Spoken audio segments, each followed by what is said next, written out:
Hey, what's good, everybody? It's me, your hero, Benjamin Banks, and you're watching Leveling Up with Benjamin Banks. And joining me, as always, is my co-host from the Leveling Up with Benjamin Banks podcast, Rebellious D. How you doing today, bro?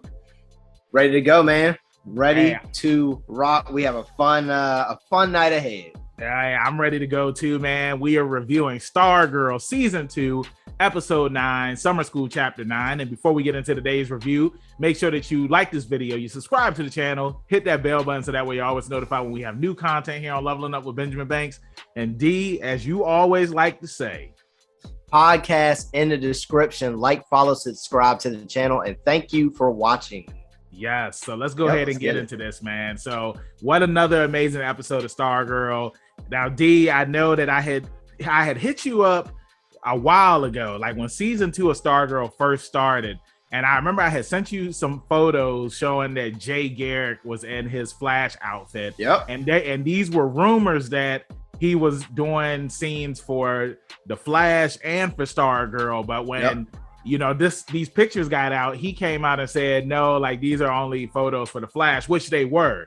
But, we know that Jay Garrick, because Stargirl takes place on Earth 2, that Jay Garrick, originally, he's from Earth 2, and that hopefully we was going to see him on Stargirl. And when it was confirmed that he was going to be up there, I was hyped. And I mean, even though like his appearance up there, it wasn't, what's the word I'm looking for, D? Like, it wasn't monumental or anything like that. It was still cool seeing him, walk in, and they were just like the Flash. And people don't know it, but that's the original Flash. The original.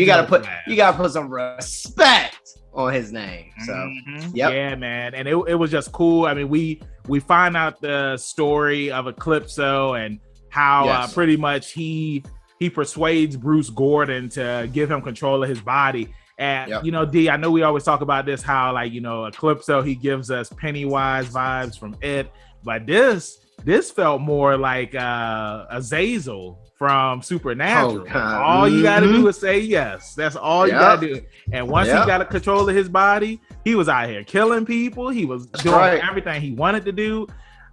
We also see everybody, the JSA, they reunite and they come to Our Man's daughter's funeral. Not Our Man, I'm sorry. Dr. Midnight. Yes. Dr. Midnight's daughter's funeral, and they're just upset because of, well, not them, but Dr. Midnight's wife is upset because of course, when it comes to being a hero, these are the things that heroes have to go through, the sacrifices of, because they're heroes, they have to go through these ordeals and whatnot where their families can be targeted.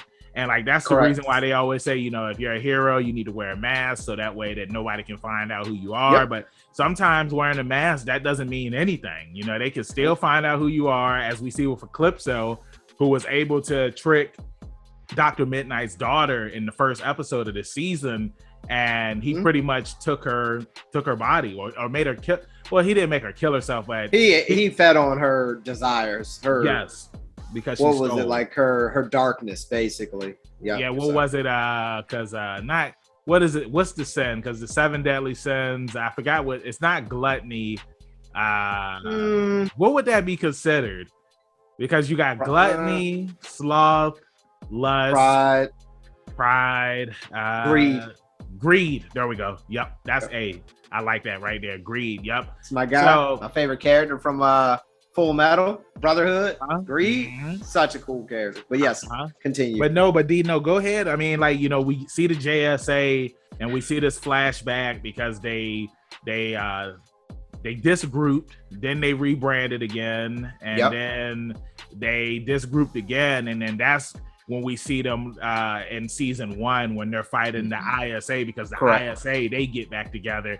But over in the real world, we see what's going on. We see what Eclipso is doing, and hey, the floor is yours, man.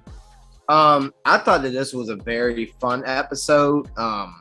We got a lot of jumping around, and Calypso being Calypso, and Eclipso, playing his mind games on multiple characters throughout the episode. We do find out that my boy Rick is locked up, and that is not an illusion. His brother is downtown. So It's just I thought it was fun, the jumping around, and it's to a point where it's like, well, what it has you watching as a viewer, and it's like what's real and what's not at this point, what's an illusion and what's not, because they haven't really is his name Icicle? Yeah, was that his name? Yeah. Now I know he was just kind of smashed into pieces, but was that really him in the car? No, that wasn't really him. That was exactly, but it's until you get the reveal, it's like you don't know. You know what I'm saying? Exactly. We've seen plenty of characters who are made of ice that can just reform. So yeah. It's just fun, man. I loved it. It was cool seeing the Shade wake Barbara up because she literally didn't know. You know what I'm saying? Exactly. And it was interesting because it's like she was trying to start her car up, but it wouldn't start up. So it just goes to show you like how powerful Eclipso is, because he was still able to stop the car. And then the same thing when we're at the house with Mike and not Eclipso, but Cameron shows up, and then Cameron is attacking him and whatnot. But it makes you think like, well, is Cameron really attacking Mike or what? That's why I love the misdirection in a way, because it's just the position that they put you at, seeing what you go through. You get a little Eclipso, but now it's like a lot. So it's like what's real and what's powerful. Not. Yeah, and then the one interesting thing about Eclipso and the heroes of the story is that he doesn't. I don't know if it's him not being strong enough at this point, or if it's something that they're not feeding into their desires. Yeah, you know what I'm saying. So there has to be a reason, because he's obviously powerful. Yeah, because when he first gets free, he takes out the little fake ISA. So I mean, with a snap of a finger. Basically. And I thought it was interesting that he's kind of like playing and toying with them, but it's like, why is he doing that? It's something that we don't know yet, I guess, or something that they're not doing. Yeah. So.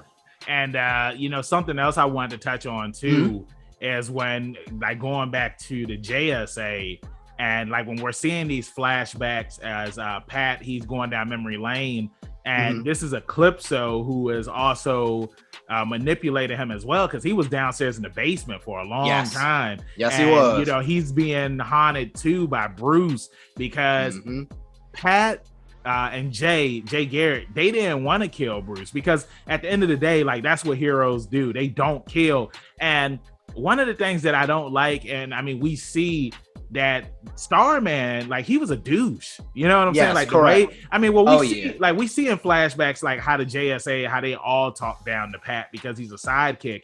But I mean, the way that Starman talks to him, it's like when Jay shows up and he's talking to, Pat says something to Jay, and Starman's just like, we're talking. You know what I'm saying? You don't ask any questions, and you're not a table member or something like that. Yeah, you're a sidekick. Yeah. So. It's also interesting too, because at the funeral, none of the Hawkman and Hawkgirl aren't there. Spectre isn't there. Green Lantern's not there. Nobody's there, and it's because it's like we don't know where they are at this point. You know what I'm saying? I mean, I know that they said that like Jay had said that that they tried to go after Eclipso, but Eclipso, he threatened their family and whatnot, and it's like it's just crazy like how powerful he is and whatnot. But, exactly. So that's what I'm wondering, like, what is the catch here? You know what I'm saying? Is he just like a parasite where he's just like luring people in?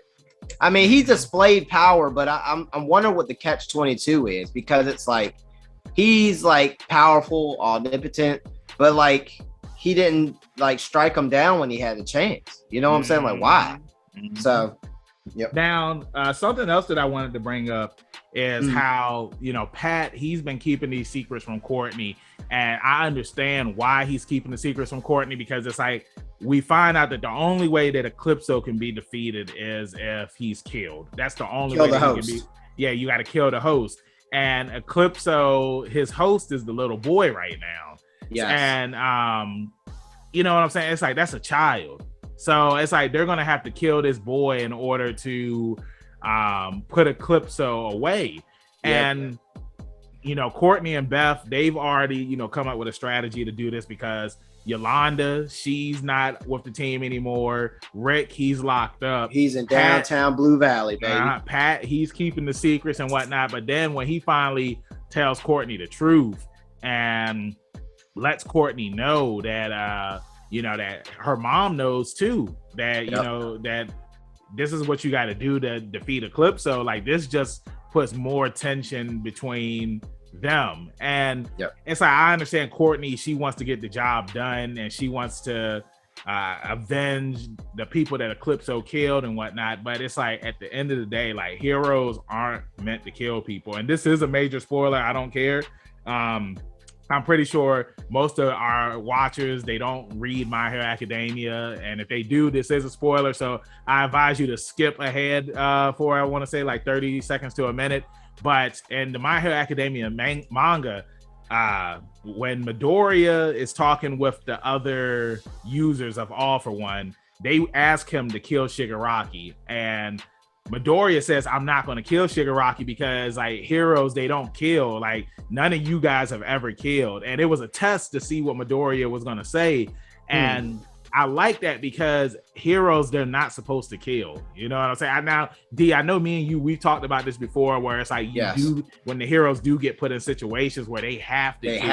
And I understand that. But it's just like, to forcefully just go in there and be like, hey, we're going to kill this guy. You know what I'm saying? It's like, nah, like, y'all aren't supposed to do that. I feel funny about it. I know we're kind of like snowballing, but it's a fine line for me. Like, if a hero has to cross a line, I almost feel like it would force you into retirement because it changes everything that you were. You know what I'm saying? Like, that's taking a life. Yeah. And that's just the way, look at Bruce. Look at Bruce on Titans. He was about to go. He was about to take a long nap. He laid down on the bed. Yep. So it's just, I think it's just a mentality. If you do it once, you could do it again. And you know what I'm saying? So, I agree with you. But but overall, this was a really good episode. I'm looking forward to seeing what's going to happen on next week's episode. For sure. Did you see the trailer for what's going to happen? No, sir. Okay. All right. Well, do you want me to say? Nope. Okay. Well, I got a handful of guesses. You know what I'm saying? I'm looking forward to what's going to happen. All I will say is that somebody will be returning. And of course. Hey, spoiler alert. And I am looking forward to that. Again, like I said, it was cool seeing Jay Garrett up there. It was cool seeing him on a good show. You know what I'm saying? Woo-hoo! Easy. I like that. With that being said, D, what's your final thoughts for this episode, and what rating do you give it? Final thoughts. I mean, I'm going to stay consistent. I like the direction of the show. It slowly gave us more and more action and story at the same time. We got to see some, basically the whole cast. They added a couple more characters. So I'm going to give it an 8 out of 10. I mean, it's a fun show. I enjoy watching and reviewing it every week. And what about you, Banks? For me, I'll give it an 8 out of 10 as well. I thought it was a really good episode. It was cool seeing the flashbacks with the JSA and how, Pat and Jay, like, they wanted to do their own thing, whereas the rest of the crew, they wanted to do their own thing. It's just interesting when heroes, they have to make these tough calls and stuff like that. So I thought that was cool. I'm just hyped to see what's going to happen next week. I mean, that's one thing too that I'm loving about Stargirl. There aren't any breaks. It's like, hey, we're just getting everything straight through, just like I like it. And hopefully, future CW shows do this. Like, they don't take any breaks. Well, they just go straight through, man. Especially when it's only like 13 episodes. But the thing is, you take it easy, because Superman and Lois is kind of like Stargirl's here. Superman and Lois is kind of. I like the pace. I mean, you know what I'm saying? But Superman it's got a different budget. Yeah, and it was something new. But at the same time, too, Superman and Lois was only 15 episodes. But hopefully, when season 2 comes out, they just go straight through. I like no break because and I'll let you talk. But one thing that people always complain about is how they take these 2-3 week breaks, and then it's like you just kind of lose interest. You know what I'm saying? That's what I heard from a lot of people on Twitter was that it's like, Superman and Lois went on a 3-week break and then they just forgot about it, so. I mean, I definitely understand your point with it being like, the break, and then so much content gets dropped on, weekly nowadays. And but the other thing, in their defense, it was COVID time. Yeah. Things get weird. They probably might be going through vaccination stuff. They might be, for all we know, their crew could be getting tested in batches. Yeah. During those people, you don't know. So I like to give them the benefit of doubt. And also, it's an amazing show. So they get my time. Yeah. You know what I'm saying? Because I mean, they didn't skip a beat. And I can't wait. This season has been awesome. It's been awesome, man. And like I said, I'm looking forward to seeing what's going to happen next week. But let us know in the comments what you thought about this week's episode. Did you like it? Did you hate it? What's your rating for the episode? And D, let them know where they can find you at in social media land. You can find me at rebellious_D23 Instagram.com. And Banks, Blue Valley still need help. They get the team back together. Where can they find you at, good sir? You can find me, your hero, Benjamin Banks, at KingBenji_Banks on Twitter and Instagram. And you can find me on Facebook at Benjamin Banks. I should be the first person to pop up. If not, then I need to contact Mr. Zuckerberg. Thank you again for watching this review. Make sure you check out some more of our reviews, interviews, reaction videos on our channel. Podcast with brand new episodes every Tuesday. And then the video of that episode on YouTube that Friday. Like I always say, keep that pinky up. Stay positive. We'll see you next time on Leveling Up with Benjamin Banks. Peace. Thanks again, everybody, for watching another episode of Leveling Up with Benjamin Banks. Make sure you like, follow, subscribe to the channel. Podcast, we got that too. Make sure you give us a thumbs up and hit that bell for further episodes and notifications. Thanks a lot to our patrons. And if you don't mind, join the Patreon. We'll be having new specials coming up soon.